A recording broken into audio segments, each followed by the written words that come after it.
कल्याण पूर्वेत महायुतीकडून बंडखोरी करत अपक्ष उमेदवारी अर्ज भरणाऱ्या महेश गायकवाडची पुन्हा एकदा कल्याणमध्ये बॅनरची व कमानीची चर्चा सुरू झाली आहे। मी सध्या उभा आहे कल्याण पूर्व परिसरात आणि आपण पाहू शकता या ठिकाणी महेश गायकवाड यांच्याकडून आयोजित कल्याण महोत्सव या महोत्सवामध्ये एकंदरीत शहरभरामध्ये या महोत्सवासाठी मोठ्या प्रमाणात बॅनर व कमानी लावण्यात आली आहे व या कमानीवरती उपमुख्यमंत्री एकनाथ शिंदे व त्याचबरोबर खासदार श्रीकांत शिंदे यांचे पोस्टर देखील यावरती लावण्यात आले आहेत। एकंदरीत पाहायला गेलं तर विधानसभा निवडणुकीमध्ये महायुतीमध्ये बंडखोरी करत अधिकृत उमेदवार सुलभा गायकवाड यांच्या विरोधामध्ये या ठिकाणी महेश गायकवाड यांनी उमेदवारी अर्ज भरला होता। मात्र त्यावेळेला पक्षांतर्गत कारवाई म्हणून महेश गायकवाड यांची पक्षातून हकालपट्टी करण्यात आलेली, त्याचबरोबर त्यांच्याकडे असलेले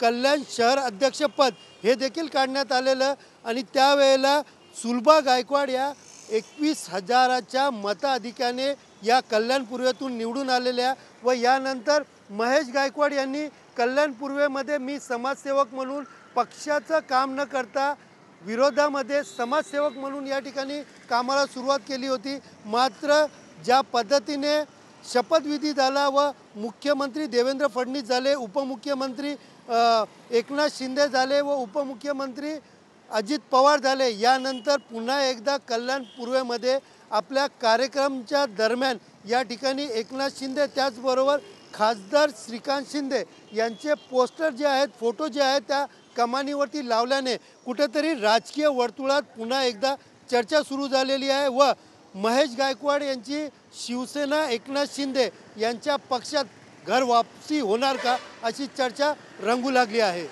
कॅमेरा पर्सन कृष्णासह सुनील जाधव, TV9 मराठी, कल्याण।